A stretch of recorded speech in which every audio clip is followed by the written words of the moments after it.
Operation Domination is underway. The ultimate game plan to dominate your NFL experience. With your hosts, Dan you gotta be confident about your Achilles when you Chase show. Thornton, Yeah, I mean, I got him at Chris Hearing Dowhouse, about these are pointless and fantasy in the sense. and Adam LaRue. Don't hope to win. Be great and dominate. All right. Welcome back into another edition of Operation Domination, the Injury Inquiry Thursday night episode that we always do live on social media at FF Advice Network. We'll be dropping this episode in your favorite podcast app, along on YouTube Friday mornings like we always do. Look, we got a laundry list to get through. It's week 10. Of course we do. But we got to get this right because guess what? The playoffs are only 5 weeks away. So help me introduce our guests. And now, the moment you've all been waiting for. The number one medical expert in all of fantasy sports. The one, the only, Dr. Brian Scott! That's awesome. I feel like I should be jumping off the top rope when I hear your announcement. Like walking down to the ring, pull myself up to the top rope, maybe jump to like a Jimmy Superfly Snuka slam, I don't know. Spread eagle full all out like that. That's how I feel. I'm glad I can hear you because your face is frozen in a very awkward position right now. Just so you know. Not on my screen. Not on my screen. It is on mine. Maybe it's not on the live stream. Who knows? I hope not. But it's just kind of like some would say that any position of my face is awkward. So, you know. Oh, I apologize to those listening on the podcast, but on the video, it's quite funny if his face is actually frozen where it is right now. But I digress. We got to hop into this.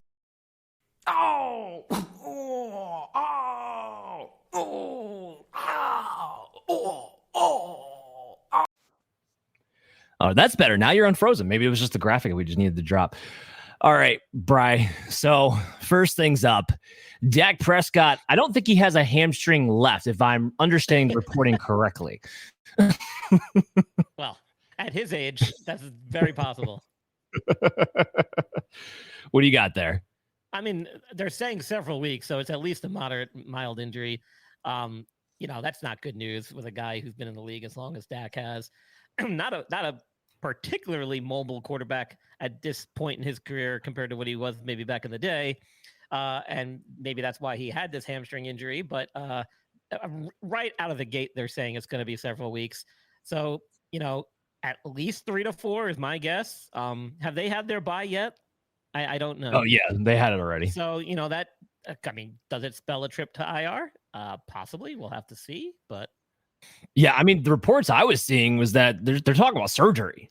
Like it's definitely IR and it's probably season ending. It would take a lot. It takes a lot to pull the trigger on that type of procedure. I mean, it has to be a very specific kind of tear in a very specific type or part of the muscle tissue and or muscular tendinous junction or the tendon itself. I mean, there's very few indications to fix that acutely. So it would have to be a very specific type of injury, which I find hard to believe. To be honest with you, it's not very common. So we'll see. All right, so maybe some hope for Dak Prescott. We'll find out. In the meantime, Cooper Rush is going to take over. And we talked a little bit about this on yesterday's show when we do our weekly preview at 9:30 on Wednesday nights live on our YouTube channel at Fantasy Football Advice Network. And what we talked about was that ECR is way too low on CeeDee Lamb. Now, we're going to talk about CeeDee Lamb in a little bit because there is some injury concerns with him. But assuming he's okay to go, Cooper Rush had no problem featuring CeeDee Lamb two years ago when Dak Prescott missed 5 games and Cooper Rush was getting him the ball pretty consistently.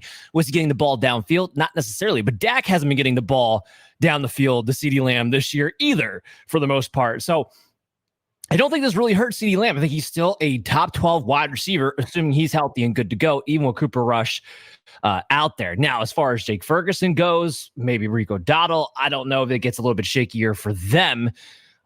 Dottle, they might lean on him more, but we still have Ezekiel Elliott and Dalvin Cook to contend with. And Dottle's just a dude. I talked about that yesterday. I'm not really a big fan of his. I would say this, as long as CeeDee Lamb's out there, I think the target share for Ferguson is not trustworthy. Nobody in Jalen Tolbert, certainly not the newly acquired ridiculousness of Jonathan Mingo. So other than CeeDee Lamb, I don't know how much I want to touch this Dallas team, but we can still take him as a top 12 wide receiver moving forward. Now we go to some other quarterbacks. Caleb Williams was dealing with an ankle issue at the end of the game last week. So what do you got on him? I mean, the injury itself doesn't seem like it's anything serious. The big issue was why he was even in the game at that stage with so little time left and them with an insurmountable deficit to overcome. And then he got hurt as guys were rushing the quarterback. But he was quoted as saying that it was mild. And then as far as I know, he's actually been removed from the team's injury report. So it looks like it's kind of a nothing burger there. Good news from an injury standpoint, but Shane Waller's got to go. Now, look, Caleb Williams himself did not play well. He left a lot of throws out there on the field against the Cardinals. There's no doubt about it. But at the same time, the play calling was erratic, not in sync, doing him absolutely no favors either. Eberflus, Shane Waldron, you want to save Caleb Williams? You want to save this offense you made an investment in? They're going to have to go sometime soon. In the meantime, DeAndre Swift is really the only Chicago Bear I trust. I don't know how you can trust DJ Moore right now. I don't even trust anybody right now as far as you don't know where the targets are going or if they're even going to get completed anyway, even against a team like the Patriots. It doesn't even matter. So outside of DeAndre Swift, there's not so many Bears I want to try to plug into my lineup this week. Trevor Lawrence. Now, this one's been a little bit back and forth. Didn't think this was significant until later in the week here. So what do you got here? Yeah, this is interesting. He finished the game last week, but at one point he was seen on the sideline being evaluated, went into the medical tent, came back in, finished. And then some reports are like, he's got several treatment options on the table. And it sounded like they weren't ruling out surgery for whatever the injury is, which we don't exactly know, or at least I don't exactly know. And he's been limited in practice, so he's not completely shut down. But yet they're saying that he's very unlikely to play this weekend. Looks like Mac Jones is going to get his first start for the Jaguars. Yeah, just in time to play against Brian Flores and that Minnesota Viking defense. So yeah, great position to put him in. Look, we're going to talk about Brian Thomas, I think, in a little bit too. He did gut it out last week though, so I think he's going to play, but he's still not close to 100%. Outside of Evan Ingram, there is no 100% guy. And Ingram might get 10 targets. The Minnesota Vikings leave the middle of the field wide open. The nice thing about pivoting to a guy like Mac Jones, even though no, it wasn't great the last time we saw him out there playing, is that this is a guy who has some talent, who was a first-round pick, and does have some starts under his belt. So this isn't going to be a monumental downgrade from Trevor Lawrence to Mac Jones. If you're planning on playing Evan Ingram, he is still going to be a top 6 tight end to me. Brian Thomas is still going to be flirting with a low-end wide receiver 2, high-end wide receiver 3, especially in a matchup with the Minnesota Vikings where all you can really do to move the ball is throw it. So that's the good news there. But everything else, I'm not looking for any other value anywhere else. I'm not looking for value in Mac Jones. Hey, Brian, I wish I had some trumpet music for this. CMC looks like he's going to return.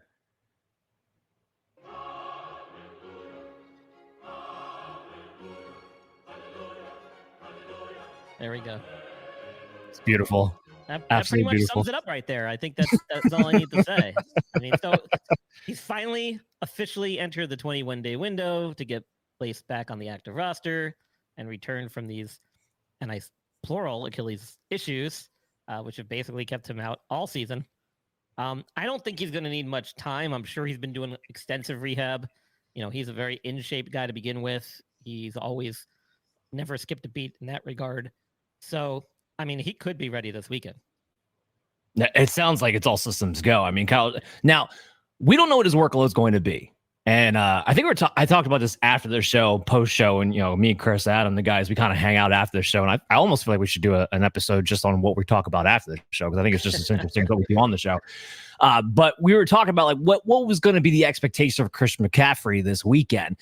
Look, I don't think anybody can accurately predict it, but here's what, especially as a 49ers fan, what I think I know. I know Christian McCaffrey is going to play in red zone. I know Christian McCaffrey is going to play on third down in passing situations. And I know he's going to get at least 10 carries this upcoming game, which should be enough to make him a top 10 running back, quite frankly. So if you have Christian McCaffrey, I have No problems playing him. Maybe don't expect RB1 overall just yet. But we also have a situation where Shanahan tends not to be able to control himself when it comes to Christian McCaffrey either. So who knows? I will say, though, saw a picture of Christian McCaffrey, and you talk about working out on his own. I don't know if I've ever seen his biceps so big. So he was definitely training. There's no doubt that dude spends a lot of time in the gym. No doubt. All right. So moving on from that. Now, this game is going on now. So I'm going to skip the Chase Brown thing because we know he's active for the Thursday night game. Yeah. Zach Moss, though, with the neck issue. This looks like it could be kind of ugly. Yeah. Well, they were saying earlier in the week that he's out indefinitely. It sounds like now he's going to be done for the season. And that was even more reason why you could have expected Chase Brown to suit up again this week, tonight. Coupled with the fact that he had a bruised rib and he still played and had one of his best games all season with that injury. So, there was pretty much no doubt in anyone's mind, I don't think, that Chase Brown was going to be a good to go tonight. And this will only ramp up his usage.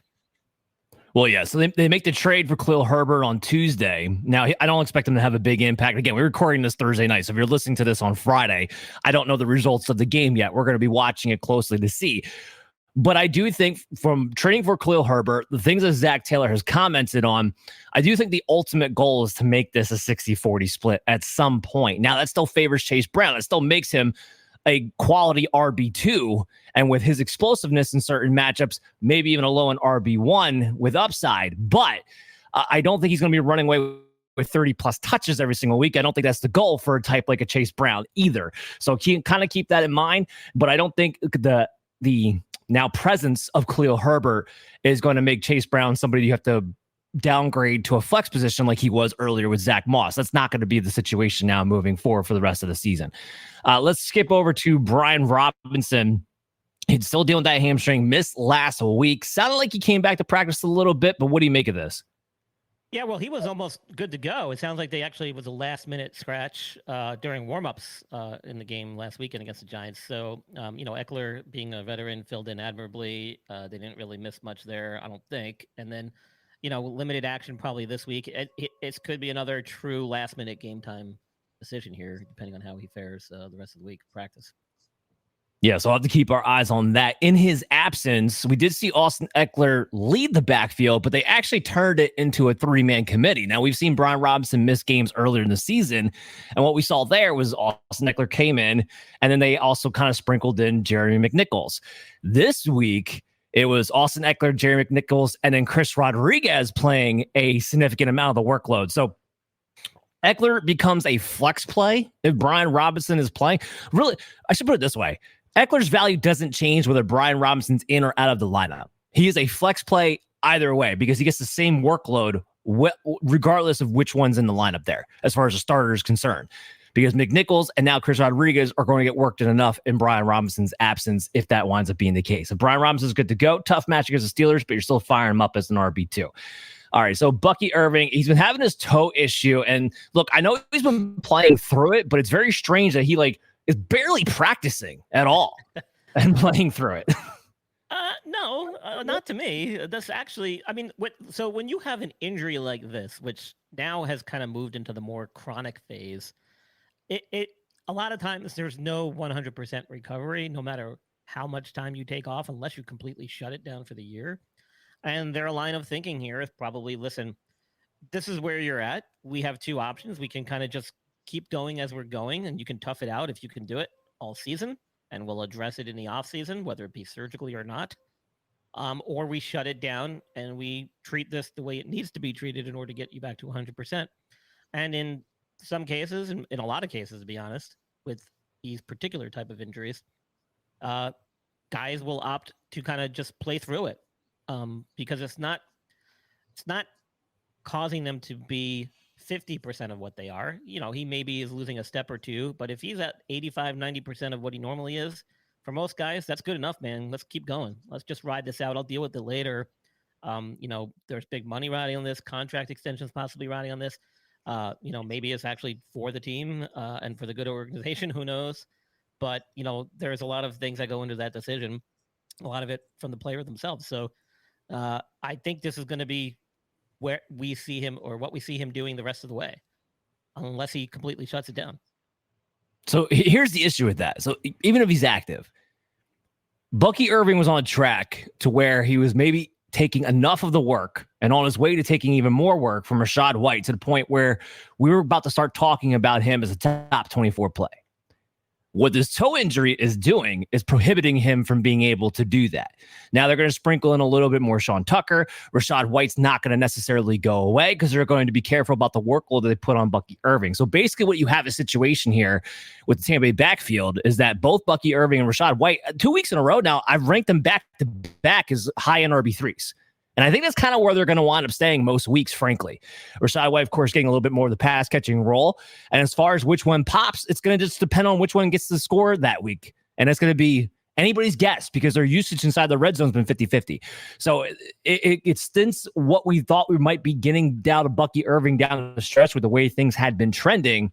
But right now his value's been a flex. I don't think that's going to change either way moving forward. Now, this next player, this was ugly. This was just ugly. Chris Olave with a nasty hit, gets knocked out, has to get put to the hospital. Thankfully, he's okay. Now, to no surprise, he's not practicing.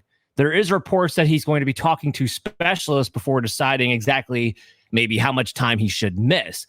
Brian, your expertise, what do you think that conversation is going to be like right now? That's going to be a conversation probably similar, maybe not to the same degree, but similar to what Tua Tagovailoa had discussions with his specialists. Olave's had a few concussions already in his career. He was coming back from a concussion when this injury happened. And this was a lot scarier looking. He lost consciousness on the field. He was down for a while. Definitely much more significant than the one he had prior. So these have a cumulative effect.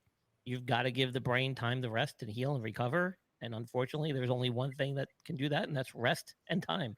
And so the conversation is definitely centering around what the potential long-term health risks are if he continues to play or comes back too soon.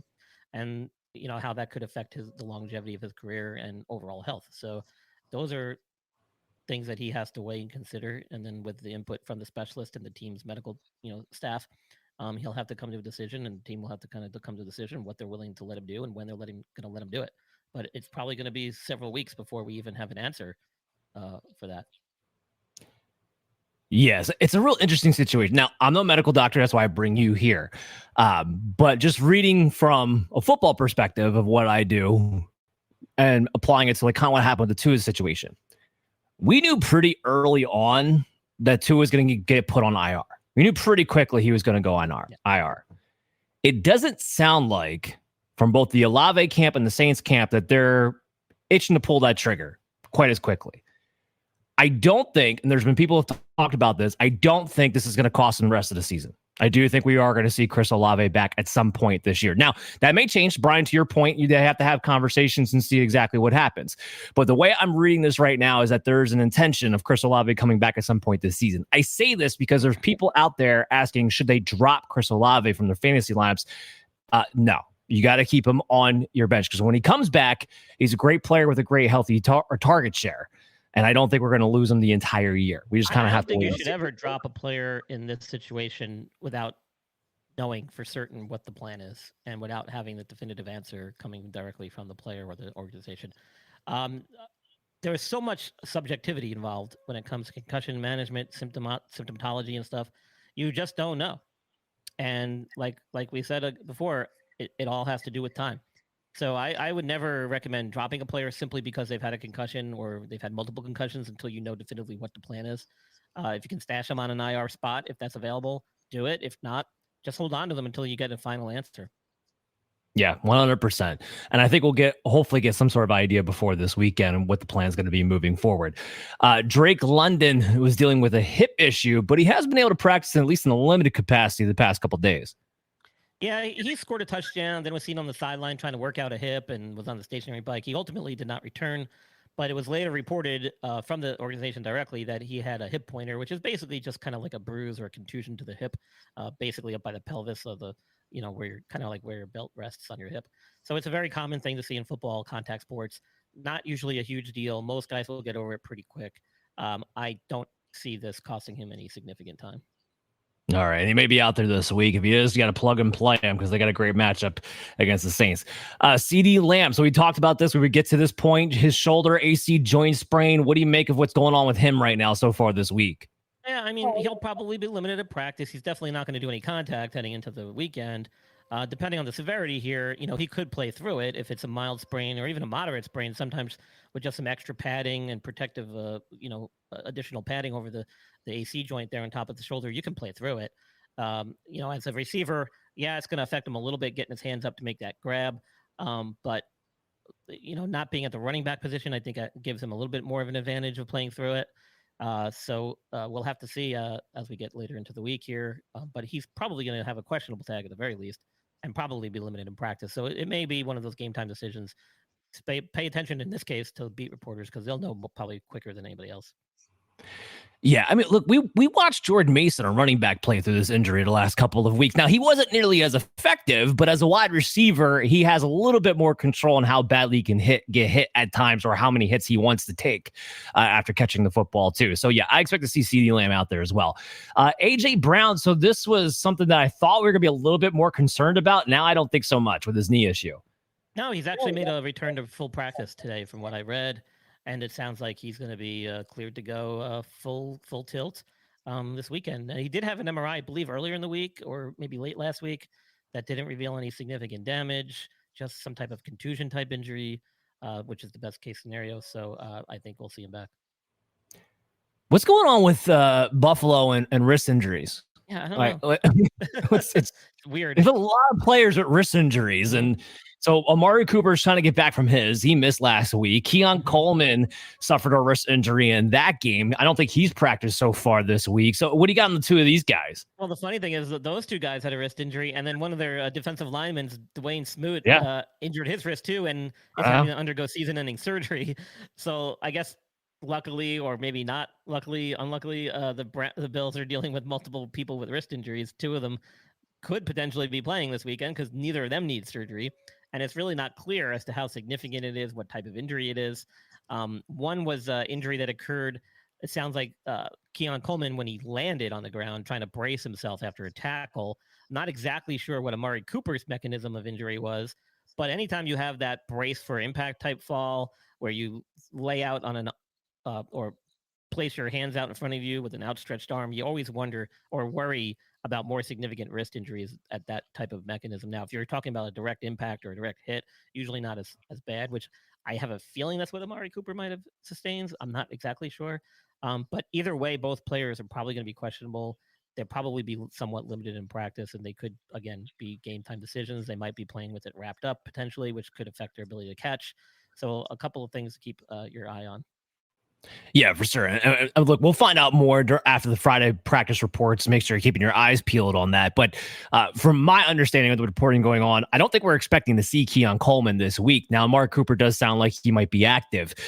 Either way, Khalil Shakir is a fine player, especially in full point PPR. This doesn't really boost his value. He has his role. His role's his role. He's going to get 7 to 9 targets regardless of who's out there.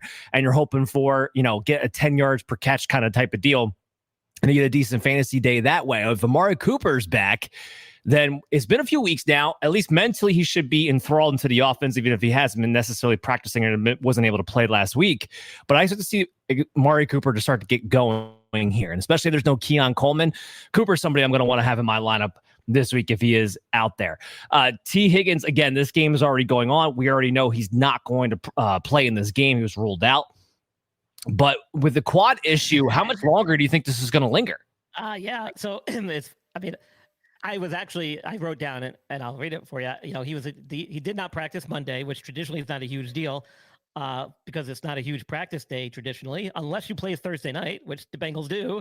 Then it's a big deal, and it wasn't looking good. And lo and behold, he's not playing. So that's concerning for next week too. Now, although they do get the extra day or two of rest if they come back and play Sunday next week.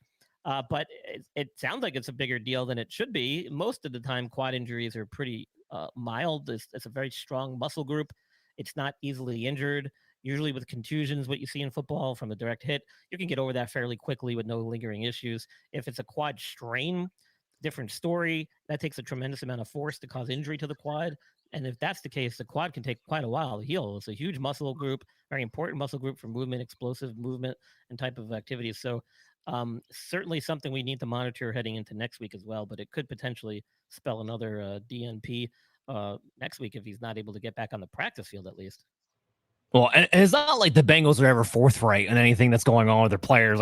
Yeah, everyone's day to day, everyone's week to week. It take anything Zach Taylor says and just throw it the hell out because he's constantly lying out of his mouth. DeVonta Smith was dealing with a hamstring issue, didn't practice on Wednesday, did come back in a limited capacity here today. Are you at all worried about him this Sunday? With AJ Brown coming back, it's probably not a big deal, and we'll probably see him, slowly ramp up some more practice activity this week, although being late in the game here.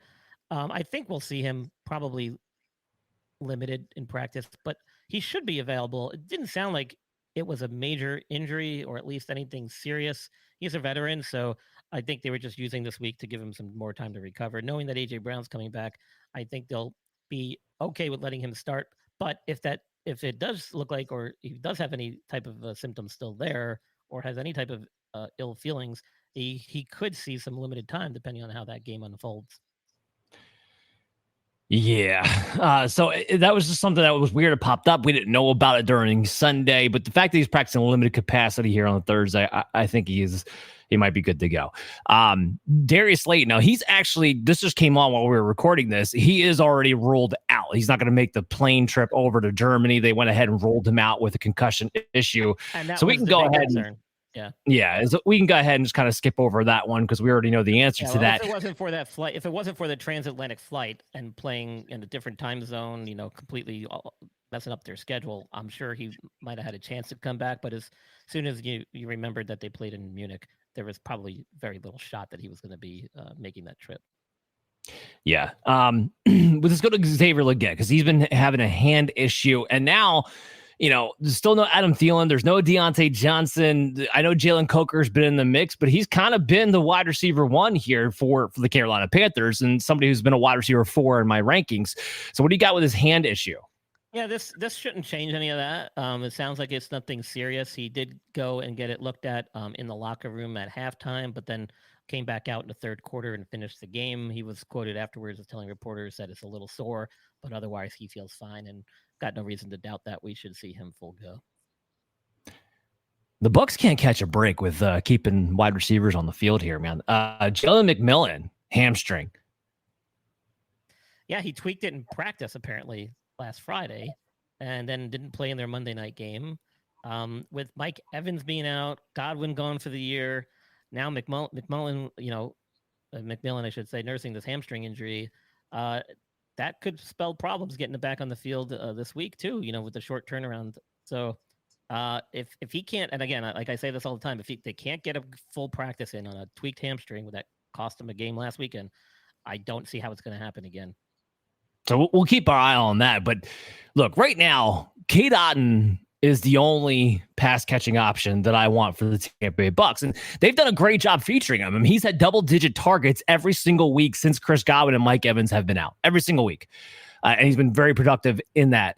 But going against San Francisco 49ers, Baker Mayfield's been an elite quarterback. Well, with no weapons, going up against a tough defense, a tough pass defense, who's only given up the 8th most points to quarterbacks so far this season, I'm not playing Baker Mayfield. In fact, I have him ranked at quarterback 15 this week. He's going to be outside my top 12. I think there's better options that you can go ahead and pivot to. Cade Otton, I still play. Cade Otton, I still have in my top 5. It's hard to get tight ends with that kind of target share week in and week out. And I don't see why that would change even in a tough match against San Francisco. Maybe he's not going to put up the gaudy 2-touchdown, 100-yard performances, but I do think he's got a safe floor of 60 to 80 yards, potentially a touchdown. So I'm playing Cade Otton no matter what in that scenario because of the volume target share. Now, Brian, I don't know if you even know this because looking at your comment here, I'm not sure that you do, but I actually have good news about Dallas Goedert. He practiced in full. He looks like he's back. Well, there you go. Like I just got done saying, if you can get a full practice in and you get through that unscathed and you're feeling good, the chances of coming back are astronomically higher. And he's already missed 3 games with this hamstring issue. So 4 weeks, that's an adequate amount of time, depending on the severity, of course. It sounds like it wasn't serious. If it was, he probably would have ended up on IR from the get-go. So that's a good step in the right direction. We'll see how he recovers from that first full practice back.